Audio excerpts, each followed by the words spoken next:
ओम शांति। आज हम पढ़ेंगे साकार मुरली 1 फरवरी 2021 पार्ट 5। कल पार्ट 4 में हमने जाना कि कैसे हम 84 जन्म लेते हैं, कैसे हम सतो प्रधान से तमो प्रधान बने। तो आज हम सुनते हैं स्वयं परमपिता परमात्मा त्रिमूर्ति शिव भगवान के महावाक्य। रचता और रचना की सारी नॉलेज एक बाप के पास ही है। वही मनुष्य सृष्टि का बीज रूप है। देखिए, बहुत ही गहरा से आवाज बता रहे हैं। रचता माने रचयिता और रचना माने रचयिता के द्वारा जो रचना रची जा रही है, सारी नॉलेज एक बाप के पास ही है। इसीलिए परमपिता परमात्मा शिव को ज्ञान का सागर कहा जाता है, क्योंकि उनके पास सृष्टि के आदि मध्य अंत का ज्ञान है। इसीलिए उन्हें भी मनुष्य सृष्टि का बीज रूप कहा जाता है। अब देखिए, जो जड़ बीज होता है, बीज कितना छोटा होता है, लेकिन कितना विशाल वृक्ष को उत्पन्न करने की उसके पास कैपेसिटी रहती है। राइट। वैसे ही स्वयं परमपिता परमात्मा इस मनुष्य सृष्टि के बीज है। राइट।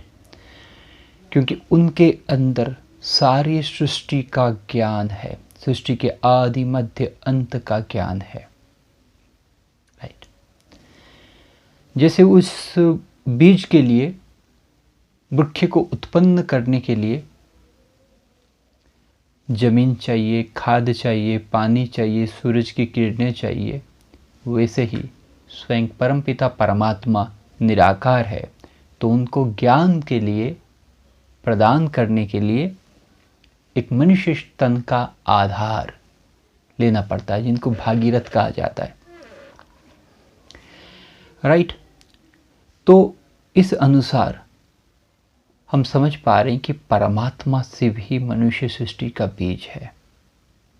आगे देखते हैं बाबा क्या बताते हैं। जरूर बीज में ही नॉलेज होगी कि इस झाड़ की कैसे उत्पत्ति, पालना और विनाश होता है। ये तो बाप ही समझाते हैं। राइट।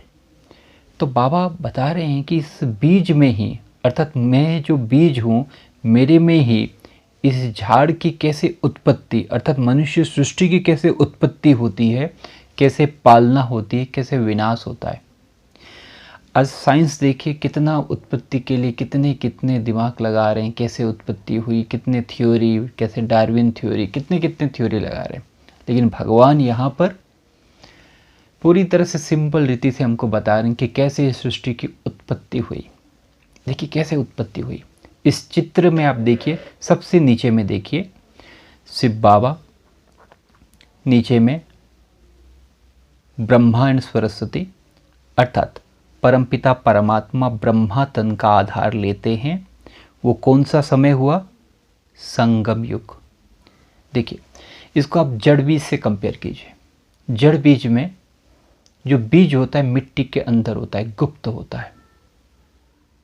मिट्टी के अंदर उनकी रूट कितना बढ़ता रहता है हमको पता नहीं, जब मिट्टी से ऊपर उठता है तब पता चलता है। वैसे ही जो रूट होती है वो गुप्त होती है। वैसे ये संगम युग गुप्त है, क्योंकि परमात्मा का जो कार्य चलता है गुप्त रीति से चलता है। राइट। तो परमपिता परमात्मा ब्रह्मा तन का आधार लेकर ज्ञान देते हैं। कौन सा ज्ञान? सृष्टि के आदि मध्य अंत का ज्ञान देते हैं। हमारा परिचय देते हैं, हम कहाँ से आए, कौन कौन से युग क्रॉस करके आए, सब चीज की हमें परमात्मा ज्ञान देते हैं। सत्ययुग, त्रेता युग, द्वापर युग, कलयुग। देखिए, दुनिया में 4 युग के बारे में सबको पता है, लेकिन संगम युग क्योंकि गुप्त युग है, जहाँ पे परमात्मा का सबसे महत्वपूर्ण कार्य चलता है। राइट। तो तो भगवान ही बताते हैं कि कैसे उत्पत्ति होती है, फिर पालना। जैसे बहुत बताया जाता है ना, ब्रह्मा के द्वारा स्थापना व उत्पत्ति, फिर देखिए विष्णु के द्वारा पालना। विष्णु अर्थात युगल मूर्ति, लक्ष्मी और नारायण की, 2 हाथ लक्ष्मी के 2 हाथ नारायण के, पालना करते हैं। पालना के लिए माँ बाप दोनों का चाहिए, जैसे लक्ष्मी और नारायण के द्वारा सत्युगी दुनिया का पालना करते हैं, राइट। और फिर जब ये सृष्टि बहुत विशाल हो जाती है, दुखी हो जाती है, तब इस कलयुग का विनाश शंकर के द्वारा व प्रकृति के द्वारा महाविनाश होता है। इसीलिए परमात्मा शिव को त्रिमूर्ति, क्योंकि परमपिता परमात्मा शिव ब्रह्मा के द्वारा स्थापना व उत्पत्ति, विष्णु अर्थात लक्ष्मी नारायण के द्वारा पालना एंड शंकर के द्वारा महाविनाश का कर्तव्य रचते हैं। इसीलिए त्रिमूर्ति शिव। ये तो बाप ही समझाते हैं। भगवान बोलते ये गुह्य रहस्य मैं ही बता सकता हूँ और कोई नहीं बता सकता, क्योंकि हर युग में लाखों करोड़ों साल बता दिए गए हैं। साइंस भी पूरी तरह से कंफ्यूजन है, राइट। क्योंकि इस ड्रामा को साक्षी भाव से एक परमपिता परमात्मा ही देखते हैं। हम तो जन्म मरण के चक्कर में आने के बाद सब कुछ भूल जाते हैं। एक परमपिता परमात्मा ही जन्म मरण के चक्कर में नहीं आते हैं, वो साक्षी होकर इस फिल्म को देखते हैं, इसीलिए वो सब कुछ बता सकते हैं। जैसे हम एक फिल्म देखने जाते हैं तो 3 घंटे की फिल्म का आप समरी बता सकते हैं क्या हुआ है, राइट। वैसे ही परमपिता परमात्मा साक्षियों के इस ड्रामा को देखते हैं, इसीलिए उनको सत्य बताया जाता है। सत्यचित आनंद, गॉड इज ट्रूथ, क्योंकि वो जो बताते हैं सत्य बताते हैं। फिर देखते हैं परमात्मा क्या बताते हैं। तुम अब जानते हो हम भारतवासी गरीब है। जब देवी देवता थे तो कितने साहूकार थे, हीरो से खेलते थे, हीरो के महल में रहते थे। तो बाबा हमारी जीवन कहानी, हमारी बायोग्राफी बता रहे हैं हमें। एक छोटा सा उदाहरण के द्वारा इसको समझते हैं। एक बच्चा अपने पिता के साथ मेले में घूमने गया है और मेले में गुम हो गया। फिर 15-20 साल के बाद में पिता से मिलता है। तब तक ये बच्चा क्या हुआ कि अनाथ हो गया है, गरीब हो गया है,